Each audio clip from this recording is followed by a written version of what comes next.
And welcome back to the hottest marriage show in our neighborhood. This is John and Kanika.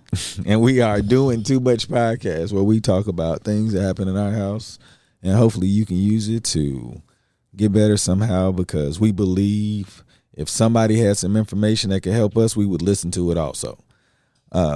You'd hope.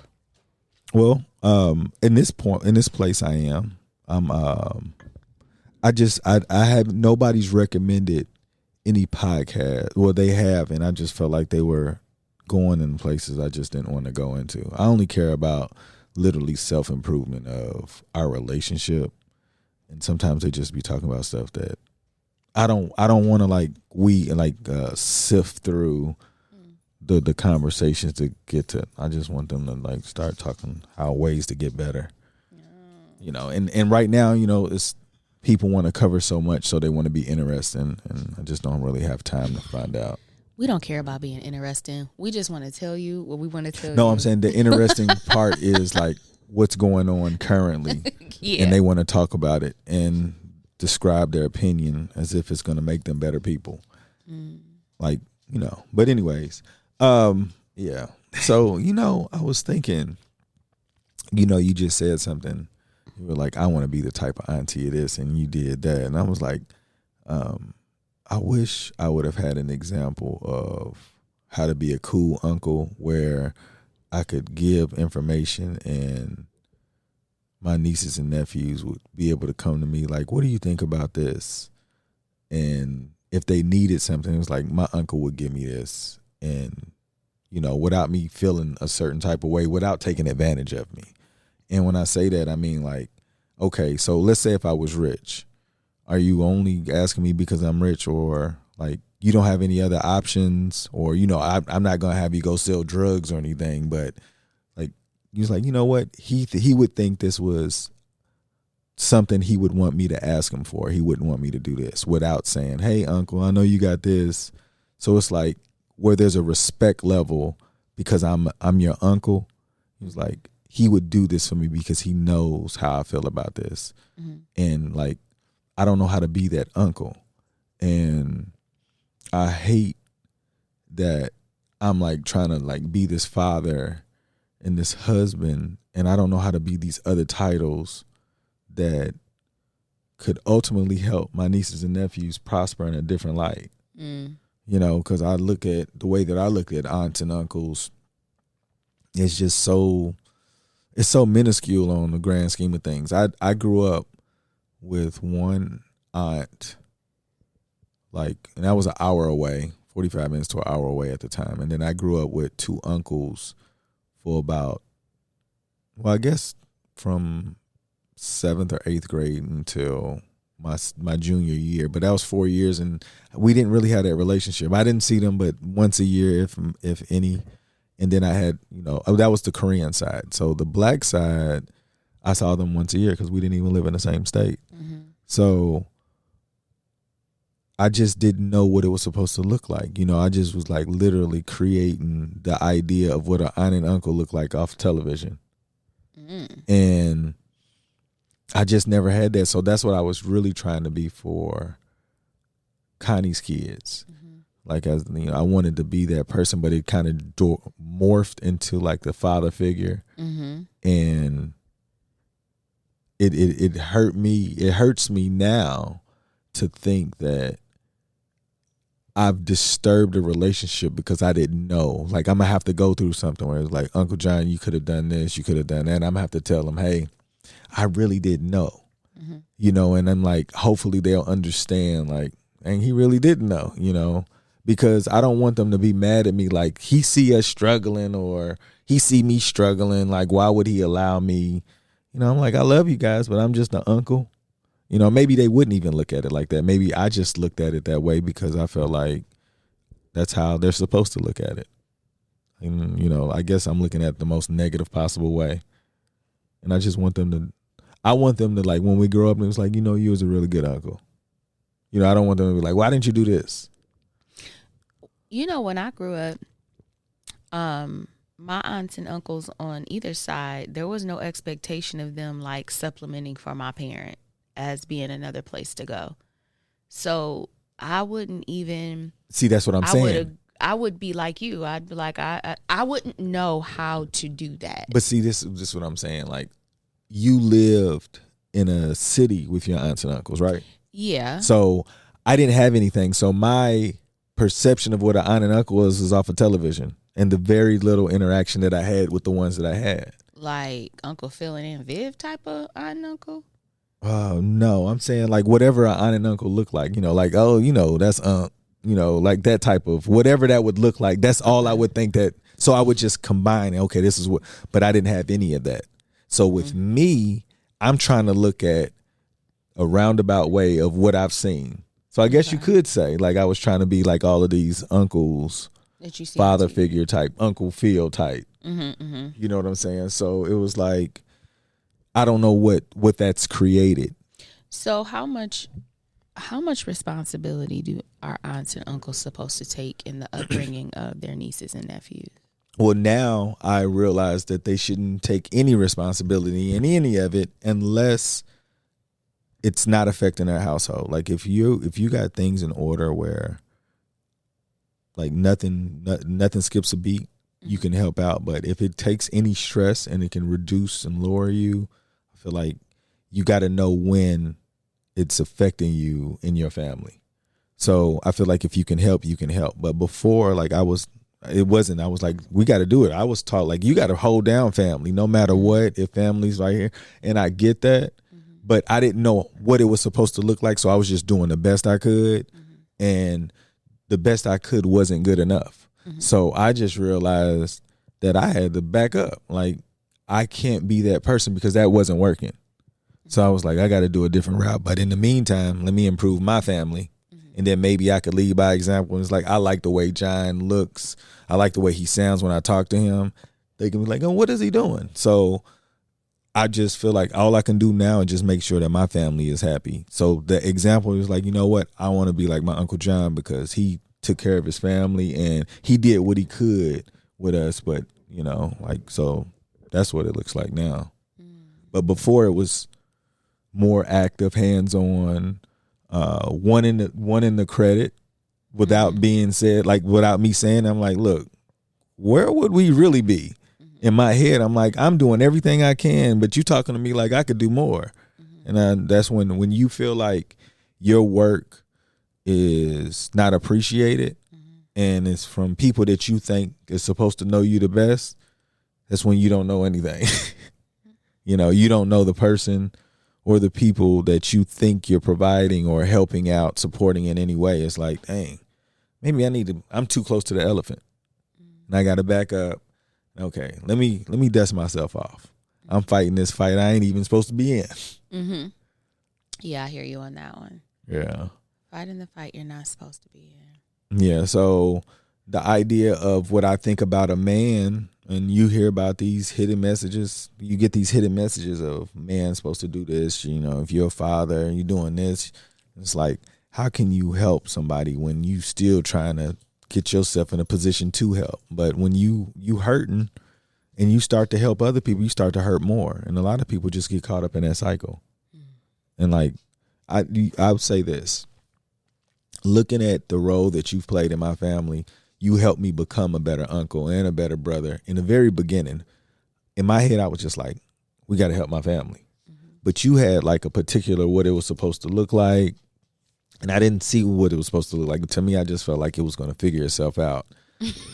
Yes, John loves figure it out. For real. Like, I feel like, nobody's going to die. As long as everybody's playing their role, things will get better. But then you realize that everybody don't have the same intent as you.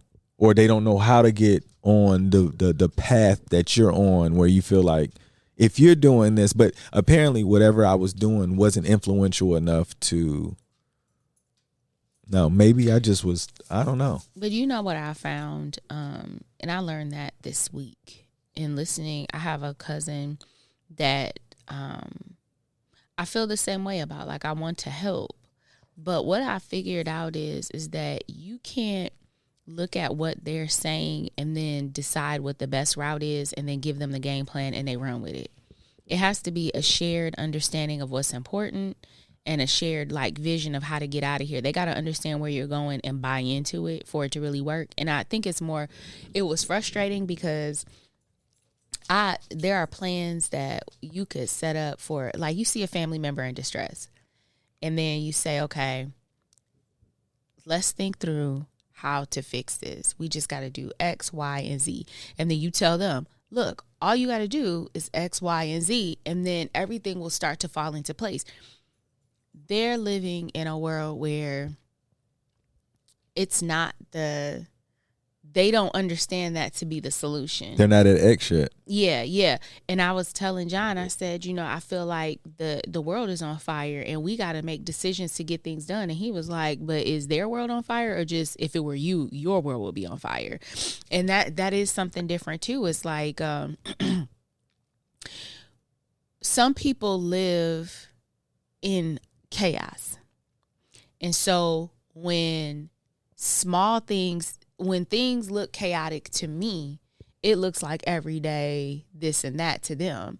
So when I'm like, we need to get into crisis mode and get some of these things taken care of, I'm thinking differently than them. And I'm putting more importance or weight on this than even they are. And it's weird to me. But you got to figure out where those people are. You got, like, it's only important if it's important to them. You trying to help people and they're not even stressed. That ain't even their importance level. No. Like that level of emergency is different. Yeah. And so the whole idea of being the aunt or uncle that helps, or family member that helps, because you're just supposed to help your family. You got to figure out, okay, so first of all, are you willing to help them in the way that they think is important? And are y'all looking at it the same way? Because sometimes, family feels like all you got to do is give me this and then I'll be straight. And then you're looking at it and you be like, no, because in 3 more weeks, this is going to happen and it's going to be the same story. All I got to do is do this. Instead of putting Band-Aids on it, let's do some long-term fixing of the situation rather than just the short term. And if you're going into it thinking differently, nothing's gonna get done. So how can you really help somebody when y'all don't, like, you gonna try to solve their problem with your own solution and they're not gonna buy into it? It's not gonna work. Yeah. I think with what you just said, as far as you coming up with a solution for somebody, it would work if they were at right before X. Yeah, I don't know my alphabet. Whatever's before X. So W. So W. so my point is, it's like XYZ only works as if you're at W. Mm-hmm. So if they're at M, like, that looks completely foreign. It was like, you keep saying XYZ, but I don't even know how to get there. Like, so it's like, and you then in your mind, you're like, I'm not about to handhold this person. I'm giving you the most it ain't that basic. Because if it was basic, they would be able to, like, thank you. You know what? I had no idea. And then you see that it didn't work. And he was like, why aren't they doing this? And it was like, nobody wants to not win. You know what I'm saying? And it's like, to me, it made me look in a different way. Like, we are all in a race, but we're at different parts of the race. And some people may not make it to whatever part, but unless we're willing to, I guess, create those community centers and build a community where we could all learn from each other and remove some of these distractions, we're going to see people just fall by the wayside because we're talking a different language. Yeah, and it's so interesting when you said you're thinking that somebody's a W and they're an M. You never really know all of the different things that are interacting that have led to this person getting here, all the different things that they're juggling. You can only see what you can see. Like, nobody knows everything that we're juggling in this family. They only see what they see.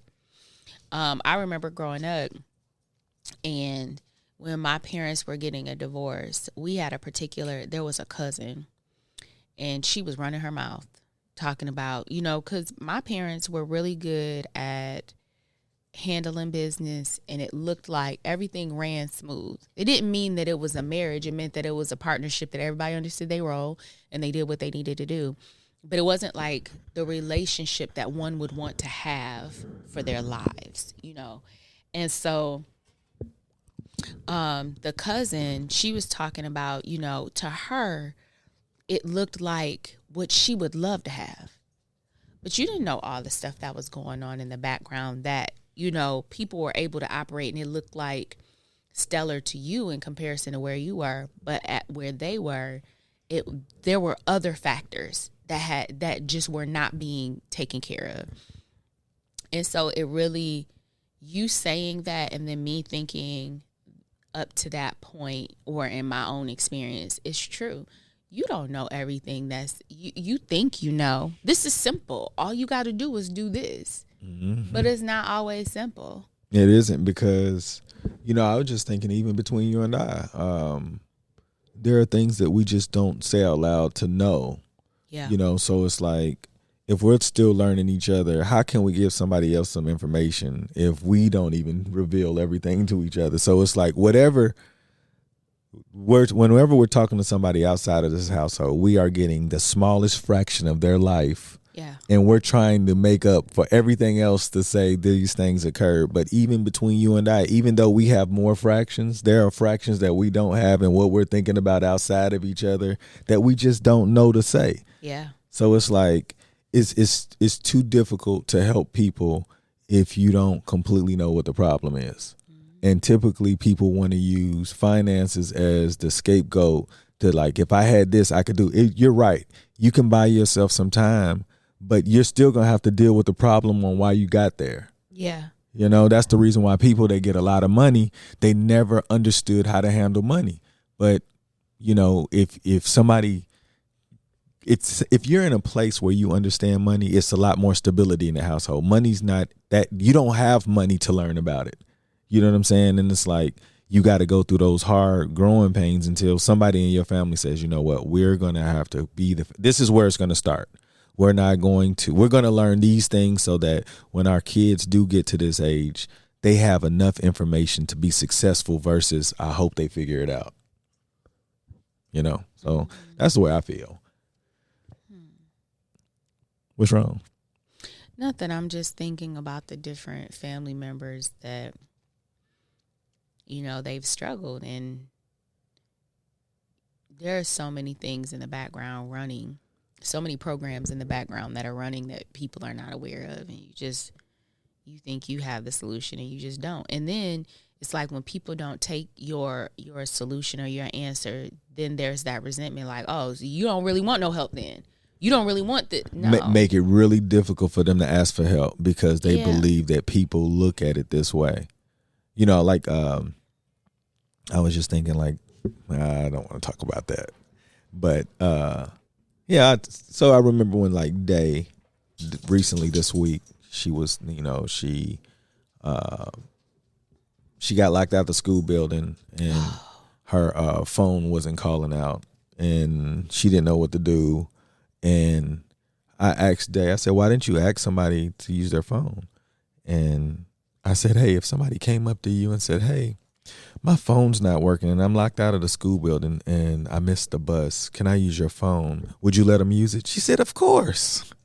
And I was like, why do you think that somebody wouldn't do that? She said, I didn't think about that. And I was like, if you don't know what to do, you kind of just like, it's like, you know, those social skills where you feel like if you were a social person, you can know, like you would know some people. So it's not like you got to go introduce yourself to a complete stranger. But if you're not social, everybody are strangers. Mm-hmm. So you don't have the skill to say, hey, I lost my phone. And, you know, it's just like those parenting things to remind yourself that, hey, it's so many things, so many rules that we just don't know. So she was at M and we thought she was at W. Yeah. Exactly. So the XYZ works for everybody. Yeah. And you know, who would ever think? Would you ever think that, like? No, I think that gives the conversation about common sense. You remember when people be like, you don't have no common sense, or they don't have no common sense. Mm-hmm. But the discussion was like, your common sense is only as far as your experiences. And every time you have like common sense looks different depending on what region or neighborhood you grew up in, who raised you, the experiences you've had. And every day you're building onto your common sense. The things that you don't even have to think about, it's just stuff you know. And situations where you know how to handle it. Like Day hasn't ridden a bus. Well, she's ridden a bus to school recently. But so recently she wasn't paying attention. And she missed her stop. Now, mind you, her brother got off, but she didn't get off. And so she calls and she's like, I'm on the bus and I don't even know where I'm going, because she doesn't pay attention to what direction she's going in. And so it took a minute. Look, I'm going to tell y'all how dumb I am. So I'm like, oh my God, this is how technology had me all messed up. So I'm like, talking to Dallas, like, oh my goodness, where is she going? Do you even know where the route is? And he was like, I don't know.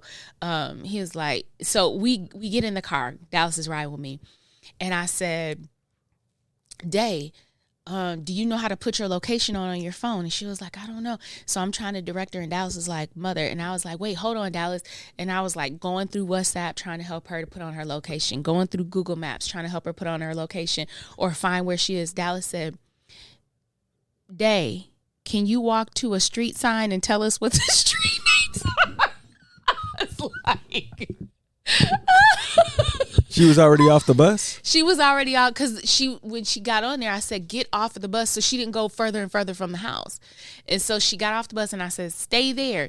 Now tell me your location. And Dallas is like, Day, just walk to the next street sign and tell us what the street names are. So she tells us and we go there.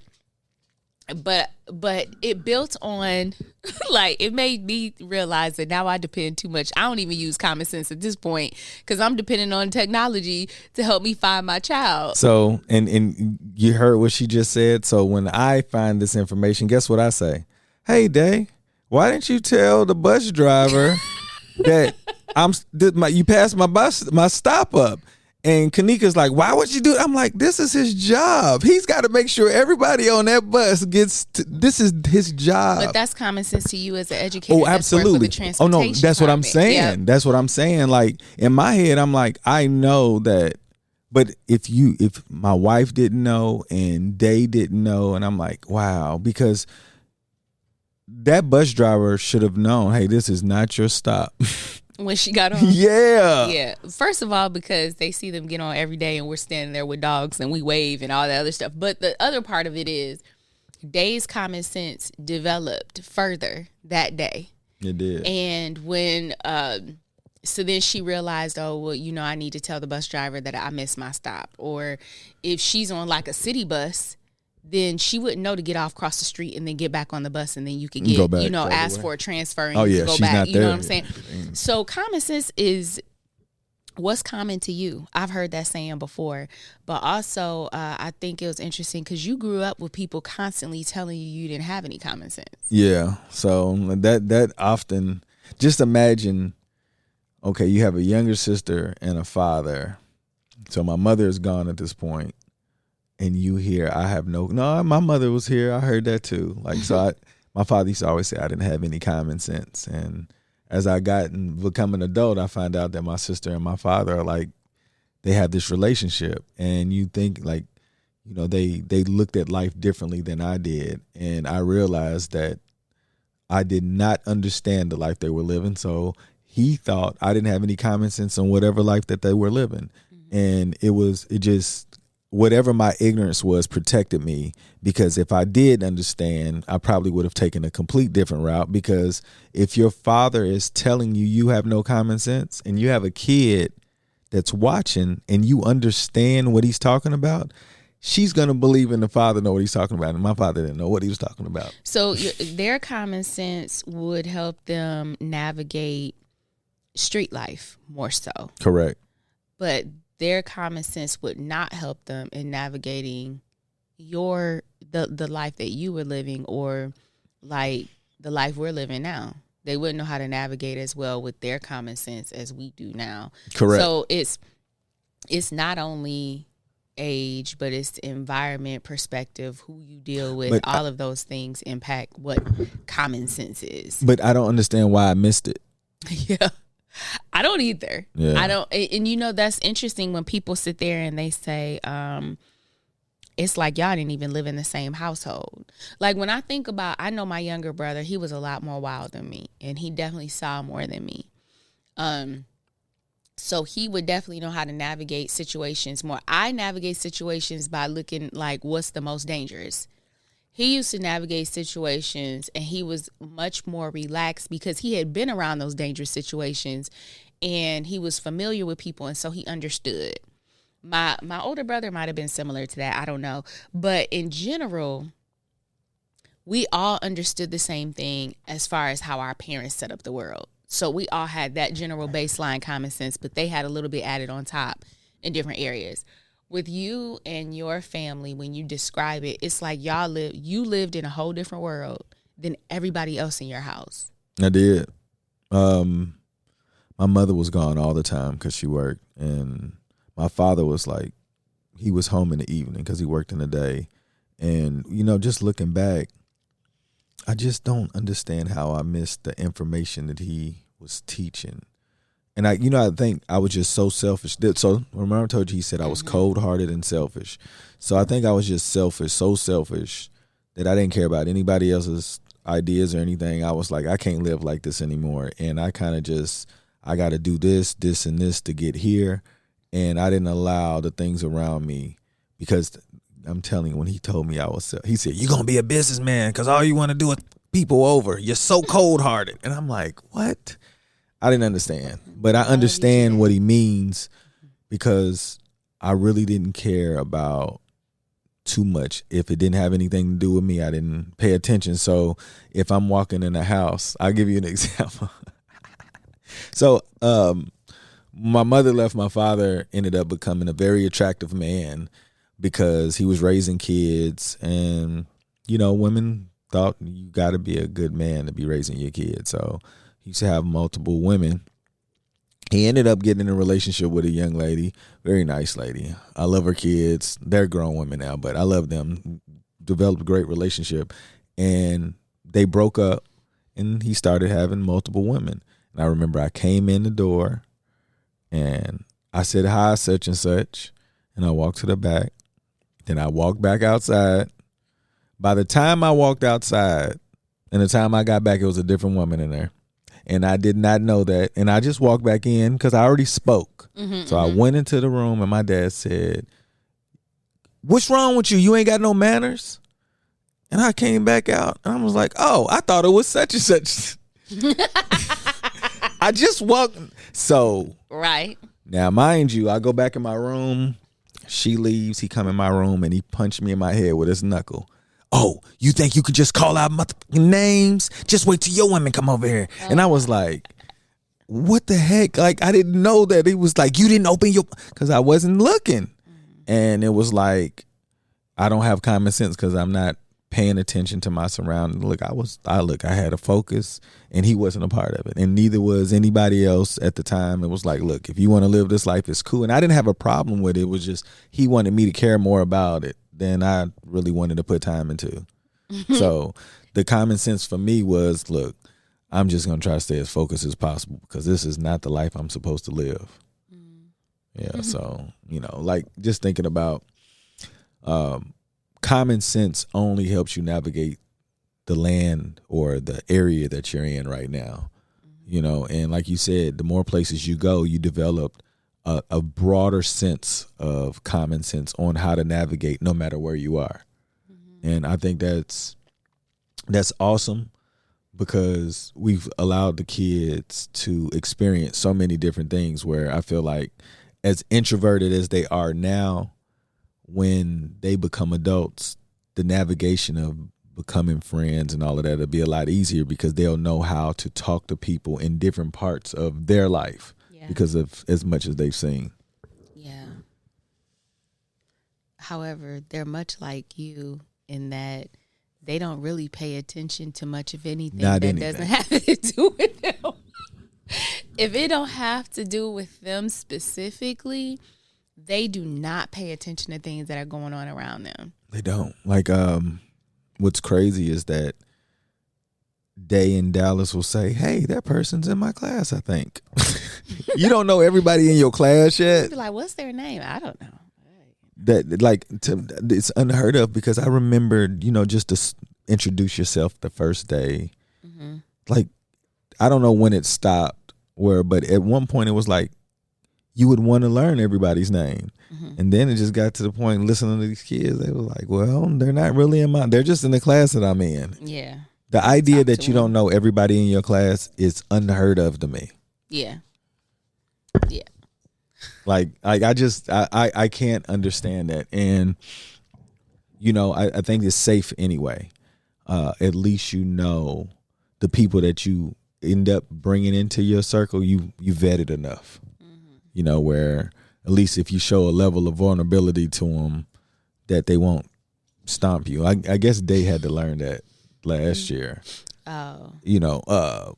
Just how, how girls can be at that age. Mm-hmm. But this is the other thing. So Day has a cousin that goes to her school now, and she came from a completely different environment than Day, and her common sense looks different. So I remember one day I was taking my younger cousin home, and she said, "Nika, there's somebody that's Day's friend, and I don't know her name, but she was trying to describe her to me, and she said she's not a good person. Like, Day shouldn't be around her. She's not a good person." And I'm like, golly, who is this person? So she's describing the person, and I didn't know, like, she was describing her physically. I never knew what this friend looked like. So that was in the spring. She had only been at the school for like a few weeks, and she was like, I already knew that. She already knew that wasn't somebody Day should be around. So then about a month later, there was this big blow up with this person. And Day, the one beautiful thing about Day is if you show yourself to be somebody that is mean or whatever, she won't deal with you. And it don't matter if she get down to 0 friends, she will not mess around with you anymore.